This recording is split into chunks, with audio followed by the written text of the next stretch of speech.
Tá, pessoal, então é o seguinte, essa aula de hoje, ela é uma introdução, né, sobre ciência, tá?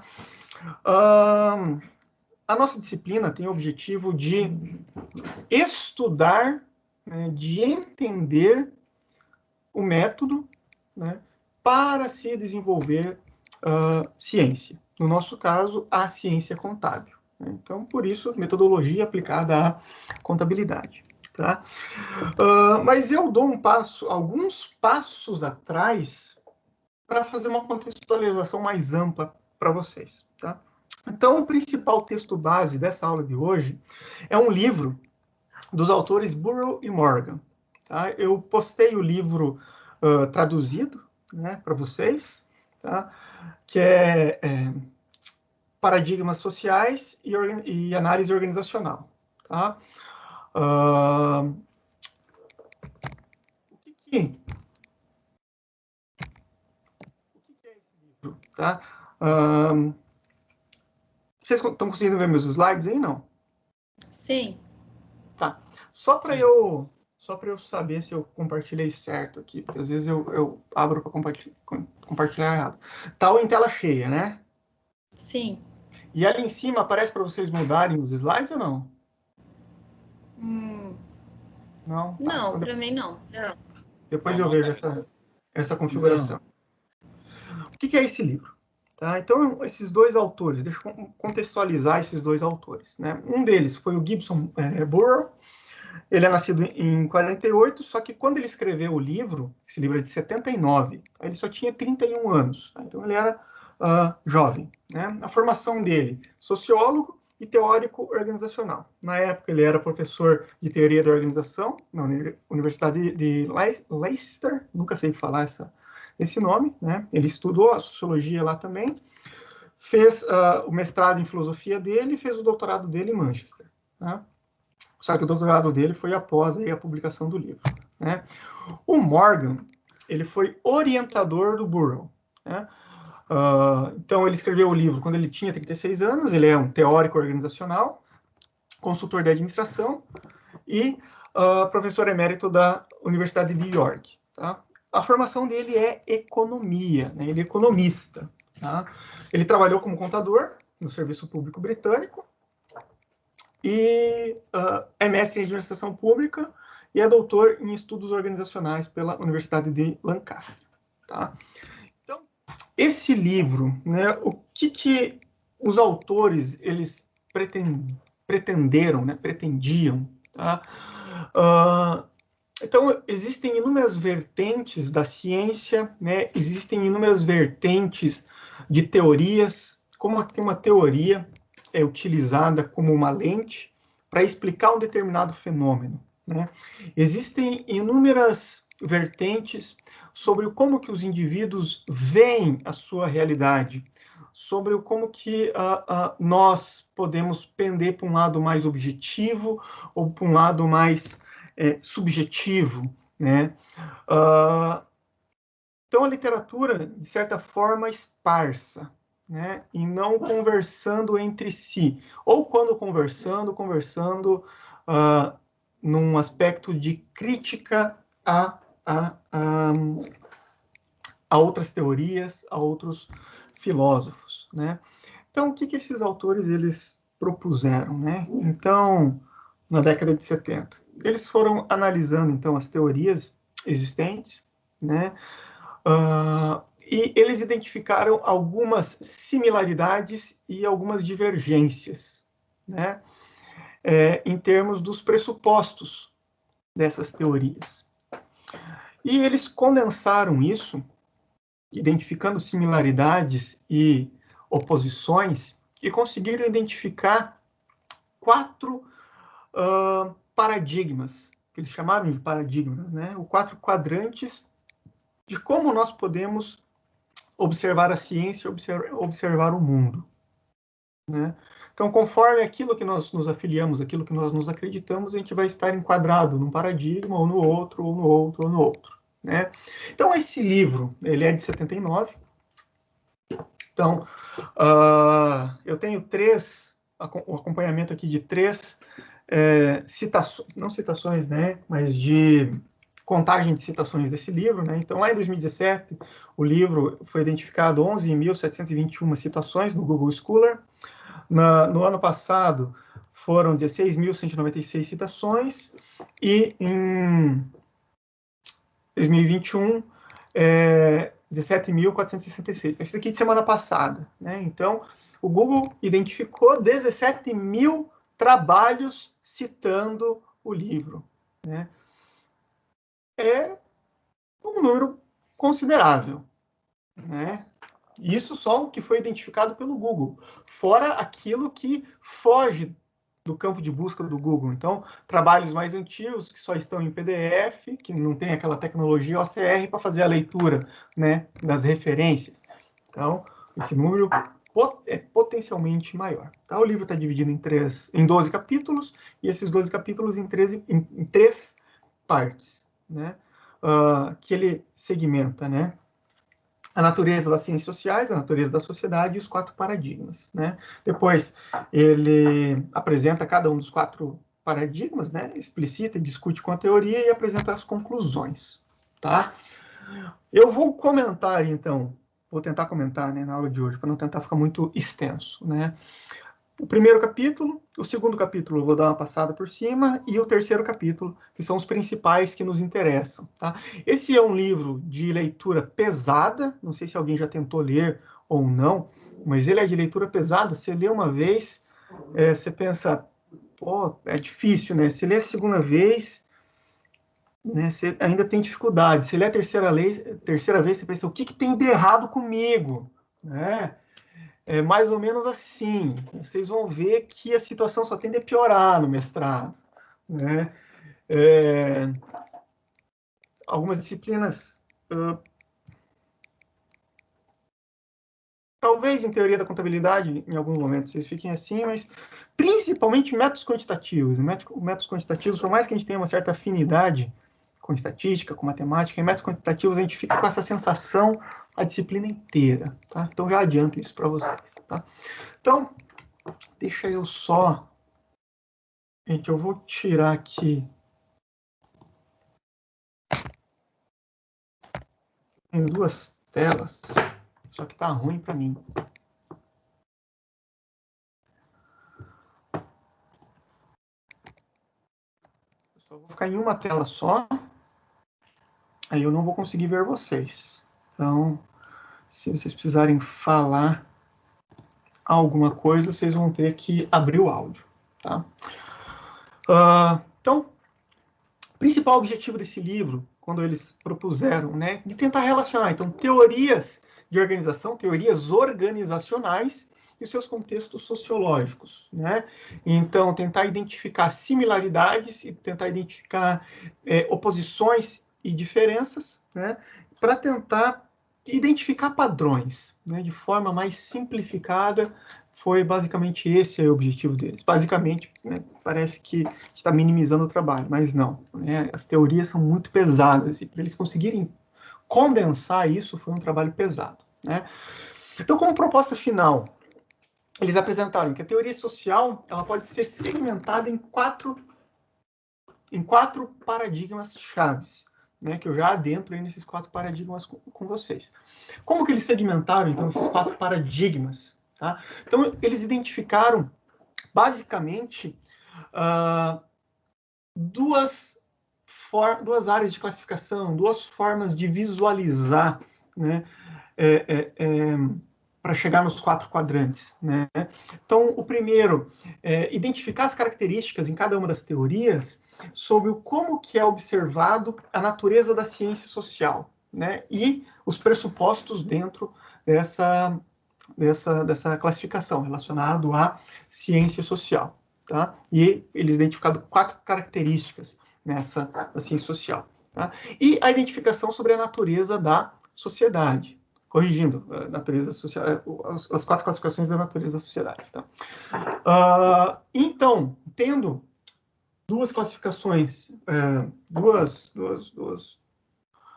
2 extremos numa classificação e 2 extremos em outra classificação, eles conseguiram conceber aí 4 quadrantes, né? cada uma dessas classificações, né, se posiciona no seu campo, né, e cada uma delas, né, por si só, gera análises distintas da vida social. Então, cada uma delas, quando vai explicar um determinado fenômeno, utiliza uma lente diferente do que teorias que se posicionam nos quadrantes distintos, nos paradigmas distintos, né? Então, o que eles apresentam, né? Também, conforme com relação ao estudo das organizações, né, cada paradigma gera teorias e gera perspectivas que estão em fundamental oposição àquelas geradas por outros paradigmas. Ou seja, quando nós nos afiliamos a uma determinada visão de mundo, a uma determinada filosofia de mundo, né, uma determinada forma de explicar um determinado fenômeno, necessariamente nós estamos nos colocando em oposição a todas as demais formas distintas. E para os autores, se eu me coloco num determinado quadrante, num determinado paradigma, eu não consigo me enquadrar nos demais paradigmas, ao menos de forma teórica, né? Então, as teorias são vistas dessa forma. Só que nós, como indivíduos, geralmente nós nos abraçamos às teorias, né? E acabamos também, então, nós não conseguindo nos inserir nos demais paradigmas. Tá? Então, logo no capítulo 1, eles apresentam, né, que todas as teorias de organização são baseadas em uma filosofia de ciência e em uma teoria de sociedade. Né? Então, para a filosofia de ciência e para a teoria de sociedade, é que foram construídos, então, cada um dos quadrantes. Né? Então, a primeira parte que nós observamos são os pressupostos filosóficos sobre a natureza da ciência social, ou seja, como que nós objetivamos explicar os fenômenos, ou visualizar o mundo em que nós estamos, né? Ou repassar o conhecimento que nós adquirimos, ou mesmo de que forma nós vamos mensurar aquilo que nós estamos nos propondo. Né? Então, para isso, em termos desses pressupostos filosóficos da natureza social, Breuer e Morgan propuseram 4 elementos de análise, 4 pressupostos, né, por assim dizer, relacionado à ontologia, relacionado à epistemologia, relacionado à natureza humana e relacionado à metodologia. Tá? Em que consiste cada um deles? Né? Então, o pressuposto de natureza ontológica, né, se relaciona, então, segundo os autores, né, na verdadeira essência do fenômeno sob investigação. Então, em que consiste isso? Né? O indivíduo, quando nós vamos nos propor a analisar um determinado fenômeno, analisar uma determinada situação, né? Quando eu digo fenômeno, quando eu digo situação, pode ser algo relacionado à tomada de decisão dos indivíduos, pode ser como os indivíduos se utilizam de sistemas de controle gerencial, como que os indivíduos se utilizam de sistemas de avaliação de desempenho, isso na linha de gerencial, na linha de finanças, como a relação entre preço de ação, preço das ações e o preço de commodities, toda e qualquer situação que nós, ou que vocês, agora no mestrado, queiram analisar. Tudo isso é considerado fenômeno. Tá? Então, no nosso caso aqui, a respeito do pressuposto da natureza ontológica, né, como que nós, pesquisadores, observamos a realidade.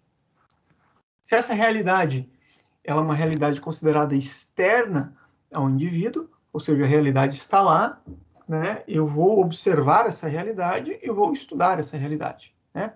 Ou se essa realidade é interna do indivíduo. Né? Apesar de eu estar olhando para um determinado fenômeno, aquele fenômeno ele está sendo analisado sobre a minha ótica. E outro pesquisador outro indivíduo que for analisar esse fenômeno, pode identificar aspectos distintos, né? Mais ou menos aí nessa linha, né? Então, esse aspecto de observar a realidade, eu posso apresentar duas extremidades, né? E essas duas extremidades, existe um contínuo entre elas, entre essas duas extremidades, né? Para tudo, para todas as classificações que eu vou apresentar aqui para vocês, existem essas duas extremidades. Então, relacionada à natureza ontológica, a realidade, ela pode ser considerada externa ao indivíduo ou interna ao indivíduo, né? Como assim? Né? É uma realidade que se impõe à sua consciência a partir de fora ou ele é produto da sua consciência? Né? É uma realidade de uma natureza objetiva ou é um produto da cognição, da interpretação, do conhecimento, do observado pelo indivíduo, ou seja, tem aspectos subjetivos. Né? É uma realidade, então, dada fora do indivíduo, que ele vai observar e vai estudar, ou é um produto, ou essa realidade é um próprio produto do indivíduo. Né? Então, a gente precisa desse aspecto claro. Né? Vou dar um exemplo. Se a gente está querendo analisar que fatores que explicam a variação dos preços de ações, né? Por mais que cada indivíduo observe aquela realidade e queira propor variáveis para explicar, é possível inserir todas essas variáveis no modelo e tentar identificar a variável que mais explica, que menos explica ou a que não explica nada. Né? Então, esse tipo de realidade pode ser vista como externa ao indivíduo. Né? Mas, por exemplo, a gente tem realidades que são internas. Né? Como que a gente vai explicar está trabalhando aí na área gerencial com indivíduos e a gente quer analisar a motivação do indivíduo. Né? Motivação é algo subjetivo. Né? A gente quer analisar... Existem teorias que falam, né? Se você der um cargo, se você der remuneração, se você der benefícios, o indivíduo vai estar motivado. Mas existem ainda, por mais que você dê, situações que não consegue se motivar o indivíduo. Né? Então, a gente tem teorias que olham o indivíduo como um aspecto externo, né? Faça isso, faça isso, faça isso, e o indivíduo vai ficar motivado, mas a gente pode estar olhando sobre um aspecto interno. Né? Não, veja bem, existem outros fatores que podem influenciar esse indivíduo. Né? Um dos aspectos mais subjetivos que tem, né? Como que vai se explicar dor, né? Como que vai se explicar frustração, como que vai se explicar angústia, né? A gente consegue apresentar algumas características, só que só tem ciência, né, de como é o próprio indivíduo. Né? Então, a gente tem aí situações, né? Eu falei alguns exemplos aqui, está bem relacionado à psicologia, né? Vamos falar outros exemplos relacionados aí à nossa área. Né? Então, vocês vão ver em controladoria lá, sistemas de controle gerencial, né? Um pouco da área de avaliação de desempenho, a gente também observa. Então, se a gente for implementar sistemas de controle gerencial, então, são sistemas que fazem com que o indivíduo ele tenha que trabalhar na forma que a organização quer. Então, funciona como uma forma de controle. Né? Como que o indivíduo se vê sendo controlado na sua organização? Né? Então, tem indivíduos que vão reagir de um jeito, tem outros que vão reagir de outro. Né? Só o próprio indivíduo que consegue perceber isso. Né? Então, a observação da realidade, a gente tem essas características. Né? Como o segundo pressuposto, nas ciências sociais, nós temos, então, pressuposto relacionado à natureza epistemológica, né, relacionado à epistemologia. Né. Essa, relacionado aos pressupostos, né, relacionado à natureza epistemológica, está relacionado com as bases do conhecimento, né, de como que alguém pode começar a entender alguma coisa, né, entender o mundo, e como que esse alguém pode transmitir o conhecimento para os outros indivíduos. Né. Então, dos exemplos que eu dei antes, a gente pode tentar propor modelos para explicar como que uma ação ocorre a sua variação no preço. Né? A gente apresenta um modelo, a gente consegue explicar por meio da equação da regressão. Aí, tá. Mas como que a gente vai explicar a dor? Como que a gente vai explicar a sensação de estar sendo controlado no trabalho? Né? Então, a gente tem aí, a gente não consegue apenas de um jeito ou apenas do outro explicar os fenômenos, né? Então, de natureza epistemológica, né? Eles abarcam ideias, por exemplo, sobre que formas de conhecimento podem ser obtidas e como alguém pode separar o que é para ser visto como verdadeiro e o que é para ser visto como falso. Exemplo de novo, aqui eu uso bastante exemplo de psicologia, porque é o mais fácil que tem, né? O indivíduo com depressão, né? Se é alguém que está com outros problemas de saúde, né? Está com uma dor de cabeça, está com um problema no estômago, né? A gente pode ir dando conselhos, né? Ei, se você fizer isso, se você fizer aquilo, né? Alguém com depressão não é tão assim, né? Se alguém que tem um olhar apenas objetivo, pode considerar a depressão como uma não doença, né? Então, tem esses extremos aí, né? Então, relacionado ainda à natureza epistemológica, ela é atribuída mediante uma visão da própria natureza do conhecimento, né? Então, a gente tem os extremos, né? O conhecimento sendo considerado algo sólido, algo real, algo capaz de ser transmitido de forma tangível. Então, para eu explicar a variação das ações, eu tenho uma equação da regressão e aí pronto, né? Conforme varia as variáveis independentes, a variável dependente vai variar em determinada intensidade. Pronto, né? Fácil, não tão fácil, né? Mas objetivo, né?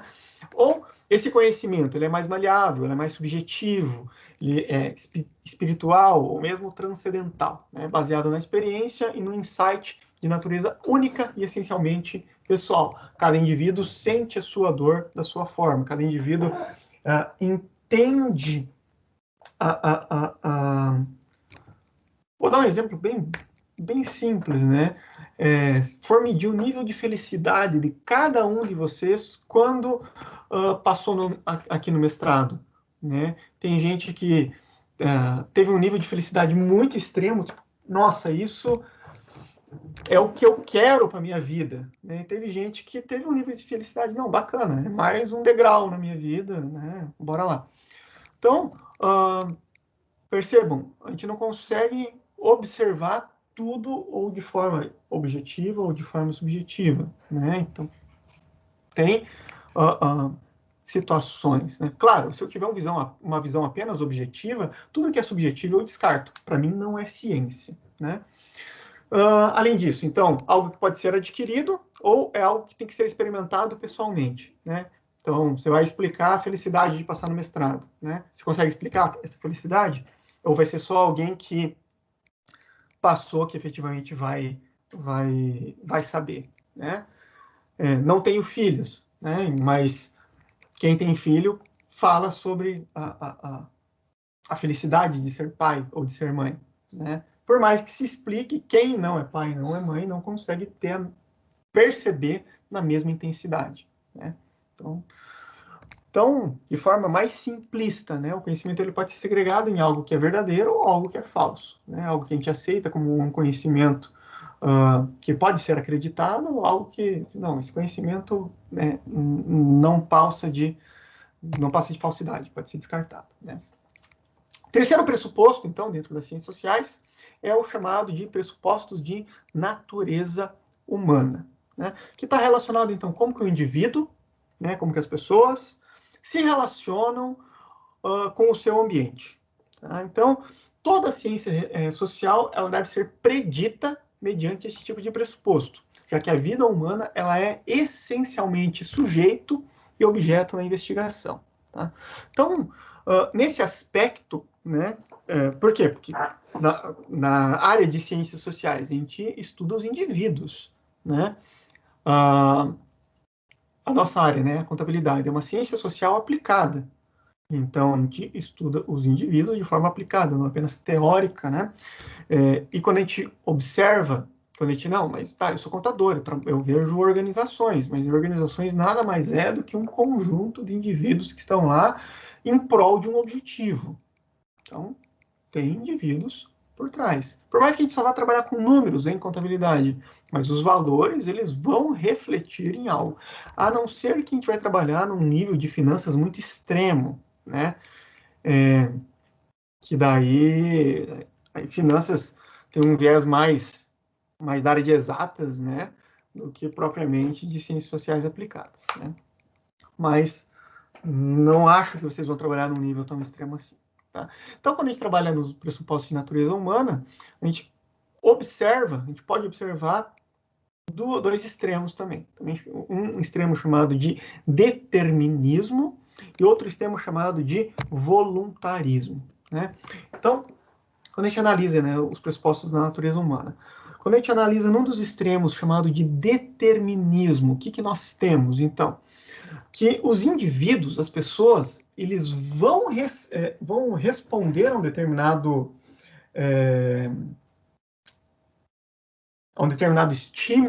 estímulo, né, de uma determinada forma. Né? Então, o que isso quer dizer? Né? A gente já sabe previamente como que a gente vai estimular esse indivíduo e qual vai ser a reação que ele vai ter. Né? Uma reação de causa-consequência já conhecida. Né?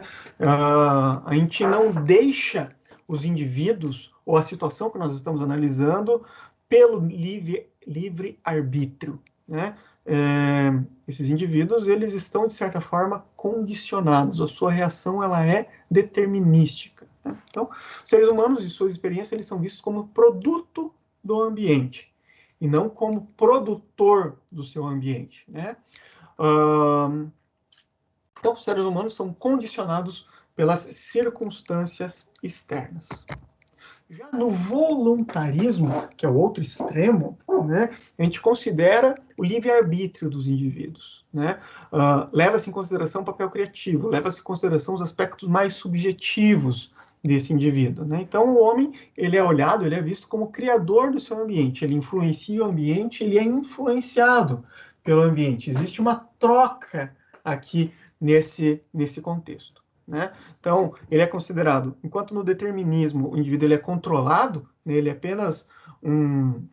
apresenta apenas respostas aos estímulos que ele recebe, aqui no voluntarismo não, ele é considerado como controlador, porque ele consegue moldar e mudar o seu ambiente. Então, os autores chamam, né, de senhor ao invés de marionete.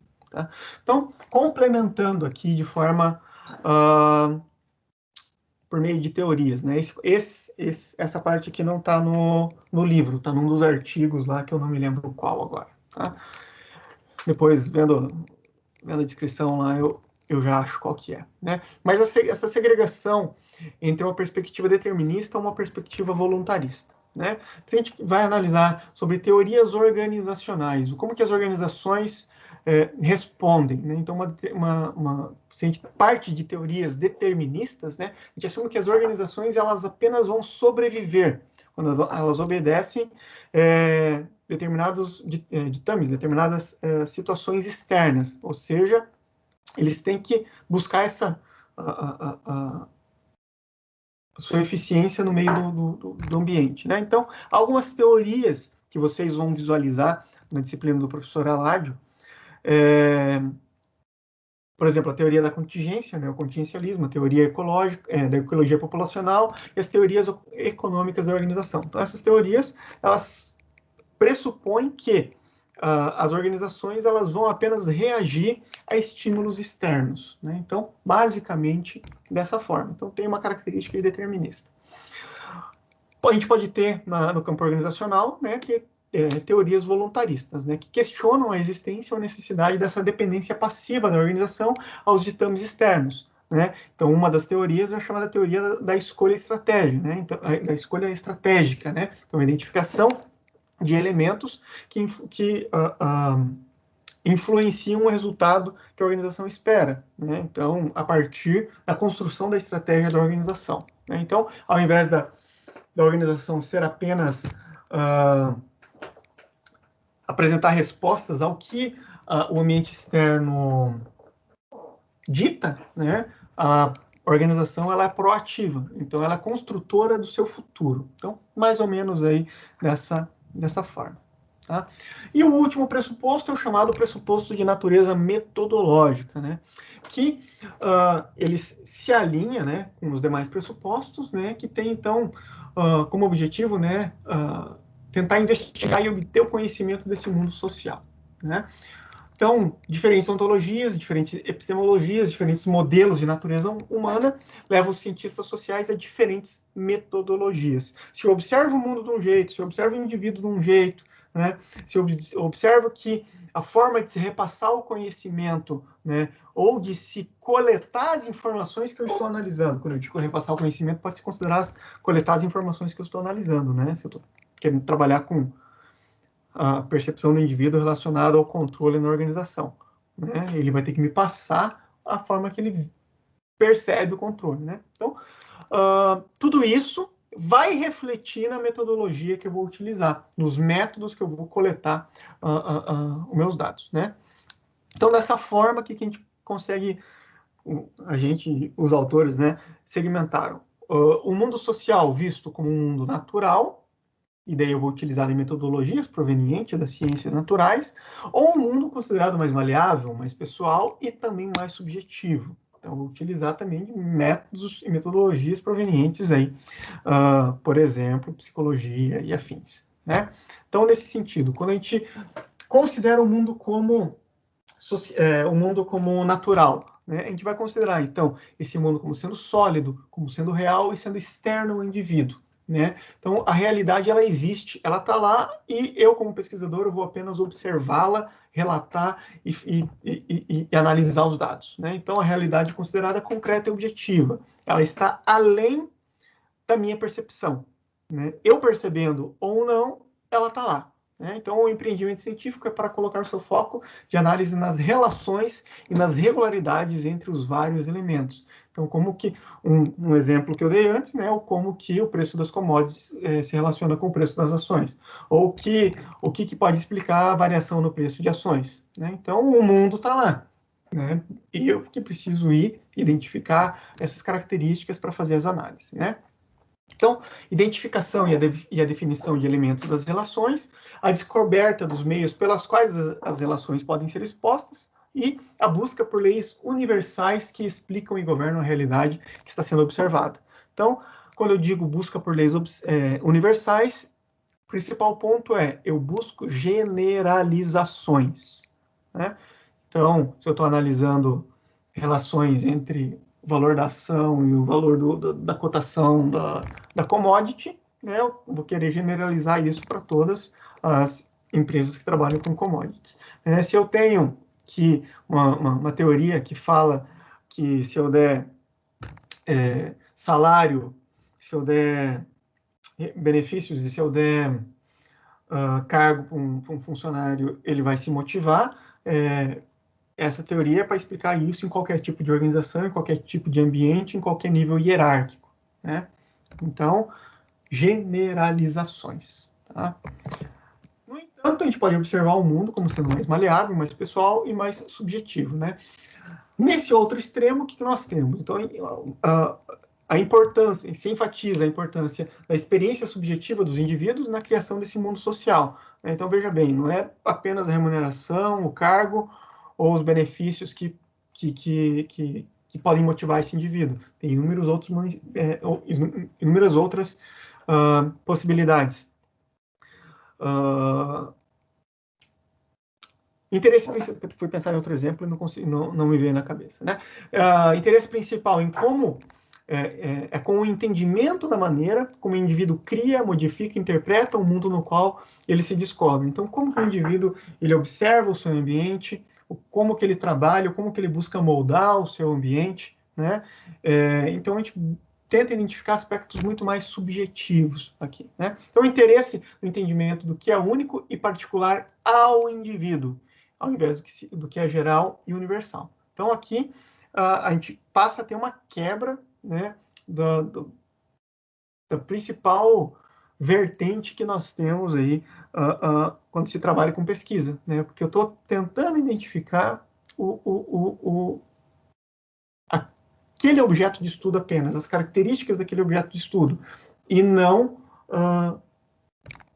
generalizações.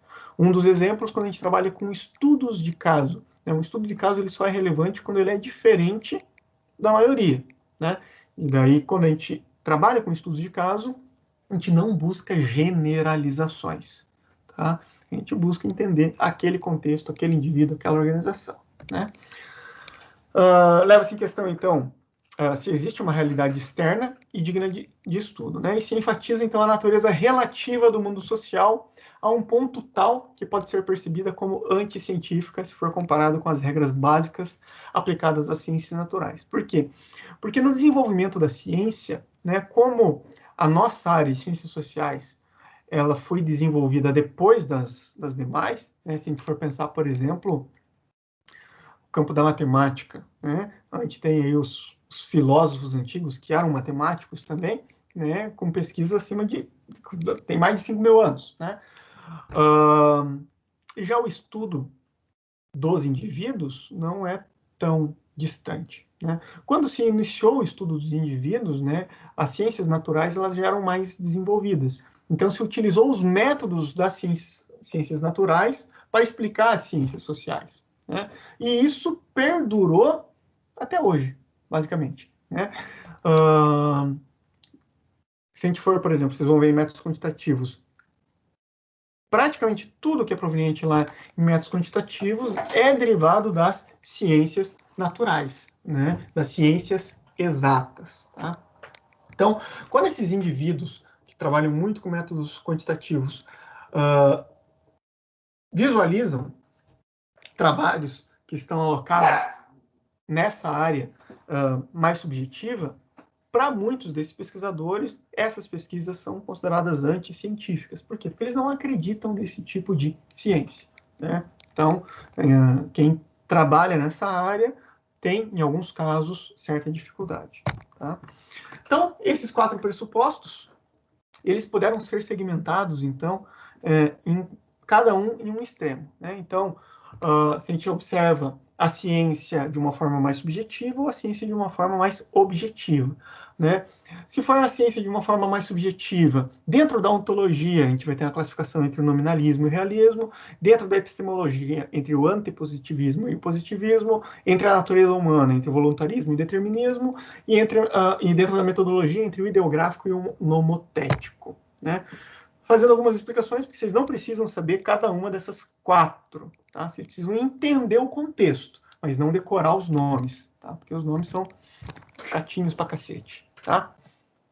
Então, dentro dessa segregação entre o nominalismo e o realismo, né? Então, o nominalismo, ele dentro de uma área mais subjetiva, né? O mundo social, então, ele é considerado o mundo social externo, a cognição do indivíduo, é construído de nada mais do que nomes, conceitos e títulos. Então, cada indivíduo, quando ele observa uma realidade, ele pode dar um nome. E entre indivíduos, esses nomes não necessariamente podem ser a mesma coisa.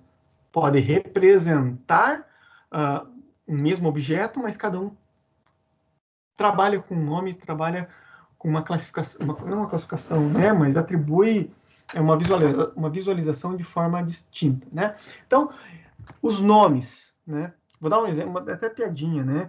Então, quando o ser humano começou a dar nome para os animais, né? Como é que sabia que cavalo se chamava cavalo, né? Por que alguém não podia chamar de cavalo, outro podia chamar de burro, outro podia chamar de pato, né? Então, conforme o indivíduo vê uma realidade, ele atribui um nome, né? Então, entre os indivíduos, não necessariamente os nomes serão iguais, mesmo que estejam vendo a mesma situação, né? Então, são usados para descrever e estruturar a realidade. Os nomes usados são vistos como criações artificiais e a utilidade desses nomes apenas baseada em suas convivências, né, como ferramenta para descrever ou para dar sentido, né, a alguma coisa e negociar com o mundo externo, né, negociar a sua realidade, o que esse indivíduo está vendo, né. Não se admite, então, a existência de qualquer estrutura real, né, para descrever esse mundo, e não se reconhece o mundo fora dos limites da consciência. Então, aquilo que eu percebo, aquilo que eu entendo, aquilo que eu visualizo, é que vai ser estudado, né? Se eu não consigo, se não faz parte das minhas sensações, né? Se ele foge da minha consciência, não tem como eu estudá-lo, né? Vou dar um exemplo, perguntar para alguém que nunca entrou no mestrado, que não fez um mestrado, qual que é a sensação de passar no mestrado, ser aceito, né? Não tem como. Mesma coisa quem não tem filhos. Qual que é a questão de ter filhos? Perguntar para mim, eu não sei. Né? Então, não se reconhece o mundo fora dos limites da consciência. Né? Já se a gente trabalha dentro da ontologia o mundo realista, né, o mundo social ele é externo à cognição do indivíduo. Ele sendo percebido ou não, ele sendo rotulado ou não, dando nome ou não, ele está lá, ele existe e cabe a mim, pesquisador, tentar identificar para poder analisar. Né? Então, o mundo social ele existe independente da apreciação do indivíduo, ou seja, independente da identificação, da percepção do indivíduo. Né? O mundo real ele é composto por estruturas concretas, tangíveis e relativamente imutáveis. Tá? Então, podemos até não estar conscientes de certas estruturas cruciais, e apesar disso, não termos nomes ou conceitos para articulá-las. Né? Então, o mundo social realista, ele ainda é considerado que o indivíduo ele nasce, ele vive dentro de um mundo social que tem a sua própria realidade. Esse indivíduo ele vai observar ou não, ele vai identificar características ou não, mas está lá, existe. Né? Não há nada que o indivíduo possa criar, esse mundo ele já está lá. Né? Ontologicamente, ele é anterior à existência e consciência de qualquer ser humano em particular. Né? Então, se eu quero explicar o mundo capitalista, né? O mundo capitalista ele existe antes de eu ou de vocês nascerem e depois que a gente não estiver mais aqui, o mundo capitalista vai estar ali. Se a gente quiser explicar as relações que o mundo capitalista tem. Então, um exemplo. Né? Então, o mundo social ele tem uma existência que é sólida e concreta como o mundo natural. Dentro do debate epistemológico, então, a gente tem o positivismo e o antipositivismo, o antepositivismo. Né? Dentro do positivismo, então, a gente busca explicar e predizer o que acontece no mundo social pela procura de regularidades e de relações causais entre os seus elementos constituintes. Tá? Então, ele é baseada nas abordagens tradicionais que dominam as ciências naturais. Então, quando eu digo ciências naturais, entendam ciências exatas. Se a gente for fazer uma segregação dentro da área da contabilidade, geralmente o pessoal de finanças vai estar dentro aí desse mundo positivista. Tá? E o pessoal de gerencial, uma parte dentro do positivista, uma parte dentro do antipositivista. Tá? Então, crescimento do conhecimento como um processo cumulativo, em que novas descobertas são adicionadas ao estoque de conhecimento existente e falsas hipóteses eliminadas. Né? O que eu quero dizer com isso? Então, a gente vai propor um modelo para explicar a variação do preço de ações. Né? A gente identifica uma variável que influencia, né? Identifica outra variável que influencia. Com a pesquisa seguinte, a gente consegue identificar uma outra variável. Então, a gente vai montando uma caixinha de conhecimento. Identificou variáveis que não influenciam, elas são descartadas. Essas hipóteses são eliminadas. Né? Então, esse mundo é dividido em verificacionistas e falsificacionistas. Né? Que caralho é isso? Né? O que quer dizer isso? Tá? Quando vocês forem trabalhar em métodos quantitativos, né, vocês vão propor hipóteses, né, vocês vão aceitar ou rejeitar hipóteses. Né? Os verificacionistas, eles afirmam, acho que eu coloquei nos slides, né? Coloquei. Né? Os verificacionistas, eles identificam, então, regularidades estabelecidas como hipóteses podem ser verificadas através de um programa experimental adequado. Então, o que isso quer dizer em português? Né? A gente vai propor hipóteses, a gente vai propor afirmações, e a gente vai aceitar essas afirmações ou não. Então, a gente vai aceitar que, por exemplo, uma afirmação, se a empresa oferecer salário, cargo e benefícios, o funcionário vai estar motivado. Né? Tem autores que falam que a gente pode aceitar uma afirmação ou rejeitar uma afirmação. Né? Tem autores que afirmam que a gente não aceita nada como verdade, né? Mas apenas a gente rejeita aquilo que a gente não identificou. Né? Então, a gente não vai afirmar que se for trabalhar com teste de hipótese, seria as hipóteses alternativa e hipótese nula, né? Que vocês vão ver lá em métodos quantitativos, né? Então, os falsificacionistas, a palavra até é difícil de falar, né? Eles vão apenas aceitar ou rejeitar a hipótese nula, né? De que não necessariamente remuneração, cargo e benefício vai atribuir motivação. Mais ou menos assim. Agora, eu imagino que para vocês ficou bem confuso essa parte, mas quando vocês chegarem lá em métodos quantitativos vai ficar um pouco mais fácil. Já os antipositivistas, né, o antipositivismo, né, não antipositivista, o antipositivismo, né, ele é contra a inutilidade de buscas de leis e regularidades entre as relações, né, considera que o mundo ele é relativista. Em determinado momento a gente pode identificar relações, em determinado momento a gente não vai identificar, né, que faz parte dos aspectos subjetivos, né. Então, pode ser somente entendido do ponto de vista dos indivíduos que estão diretamente envolvidos nas atividades que estão sendo estudadas. Então, os exemplos que eu dei, felicidade de entrar no mestrado, felicidade de ser pai, né? Indivíduos que não participam dessa situação não tem como expressar, né, o seu sentimento, né? Então, a ciência social é vista como essencialmente subjetiva. Um exemplo, como alguém vai expressar uma sensação de dor, né? Por mais que a gente vá no médico, o médico ele não consegue medir a intensidade da dor que nós estamos sentindo, né? Conforme no que nós relatamos. Então, tem um viés subjetivista aqui, né? Ainda no antipositivismo, rejeita-se a noção de que a ciência pode gerar conhecimento objetivo de qualquer espécie, ou seja, não se busca generalizações, né? Então, a gente rejeita o ponto de vista do observador. O pesquisador, ele não é um observador apenas, ele é um indivíduo que está inserido no contexto, ele tem que fazer parte do contexto que está sendo analisado, né? Então, a pessoa somente pode entender ocupando um quadro de referência de participante na ação, né? Então, o mundo social, ele pode ser somente pode ser entendido do ponto de vista de indivíduos participantes, que estão diretamente envolvidos nas atividades, né? Então, esse entendimento é realizado de dentro para fora, e não de fora, não apenas de fora, né? E a última classificação, que eu já estou com a garganta seca, né, é a segregação entre o voluntarismo e o determinismo, que eu já comentei antes, né?